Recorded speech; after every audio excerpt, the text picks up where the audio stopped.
We have with us Andrea Cristancho, which is principal advisor and partner of Chassport, which is a business incubator program sponsored by Chengzhou Investment Promotion Bureau.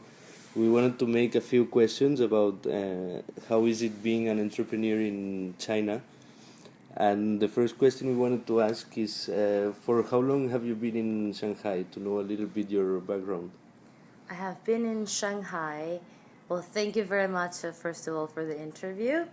And I have been in Shanghai, China since the summer of 2006.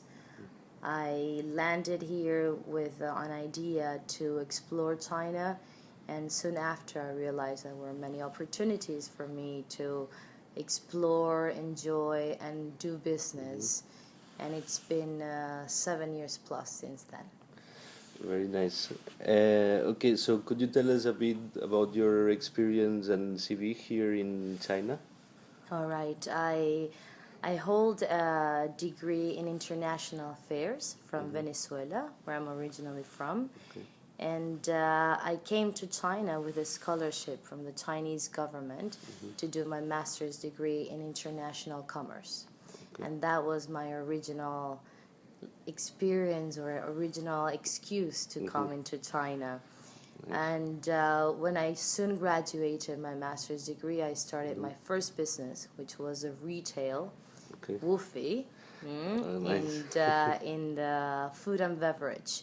Okay. Name was Go Nuts. It was an organic snack bar.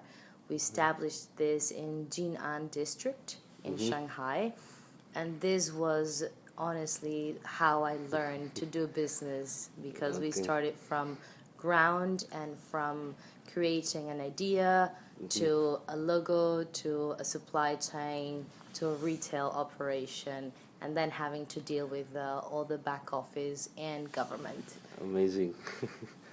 Okay, so from your experience, what do you think is the first mistake that foreign entrepreneurs make when starting a business in China?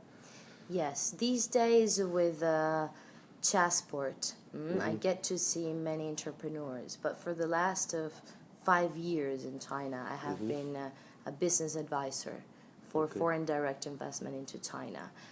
One thing that I've seen that is a constant is that because foreign entrepreneurs or foreign investors simply come to China with their idea in mind, not yet knowing much about China market, is that they fall in love with their idea. They fall in love with what they believe they want to do here, and they completely forget that China is a different environment than home.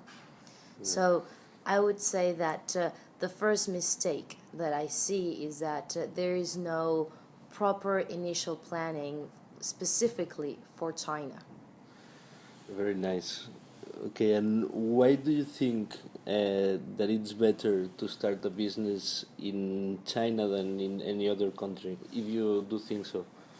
I am absolutely biased because I'm a big believer of opportunities in the China market. There is. Now, I do see that even, for the last years and still today, there are opportunities. Nevertheless, first-tier cities are already saturated.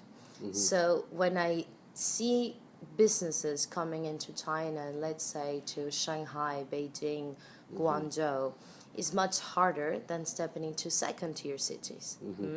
So I would absolutely believe that if you want to start in China rather than any other country, second-tier cities is the way to go. But there are many opportunities in other countries in Asia, for example, as well, let's say in Turkey, in Africa. I do see that entrepreneurs these days are also heading that way. But I still believe that China could be a very nice headquarters or, a hub for the Asian region. And it will totally depend on what your home-based operation requires for expansion. But China, if we want to compare within Asia, China next to India would be those places to start. And within China, go second-tier cities. Follow the 12-5-year plan. And yes, if you don't want to go west, not necessarily that far, than you can explore in the periphery of the big cities. Yeah, that's why Changzhou, we think it's a great city to start. Absolutely, and that's why Chassport started there. And what are the main entry barriers that entrepreneurs face when entering or when starting a business in China? I would name it in three. First, the capital investment requirement. Not everyone has that initial money, cash available there just to start operations. Second, finding the right team within China that has the know-how, the language, and the sufficient experience as an entrepreneur or for a startup to get business from the ground up. And third, market penetration. It takes time, and not everyone has sufficient, let's say, willpower to see it through.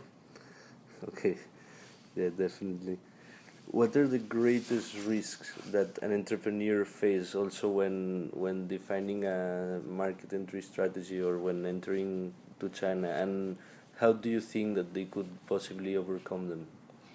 The greatest risk is to run low on cash flow because China is indeed an Yeah. expensive environment to start business. So, what would be my advice to overcome this risk? Get good partners, sufficient investment, and stick to plan. Yeah, very the good planning. Yeah. What do you think is the most important points and basic steps that can't be avoided when defining a market entry strategy to China? To localize and adapt to the China market as fast as possible.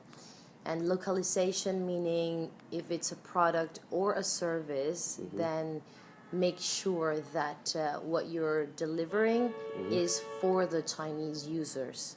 Okay. And then adapt to the new market environment, adapt to the scenario that your industry provides, and as well open your mind that you're no longer selling to home country, you're selling to the China market, that it's unique on its own. And if you can, learn Mandarin as fast as possible. Yeah, yeah. I heard also a few examples as well of people that would launch or companies that would launch products here, imagining that they are launching them in their own country as well, and Yeah. it shouldn't.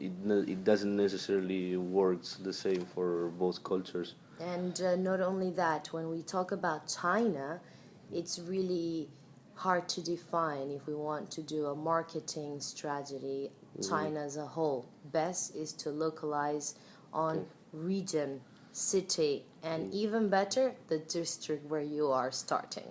Very interesting.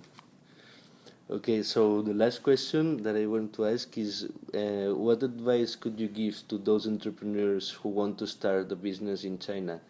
Any, any for those who are afraid, or any advice for those who are afraid of doing so?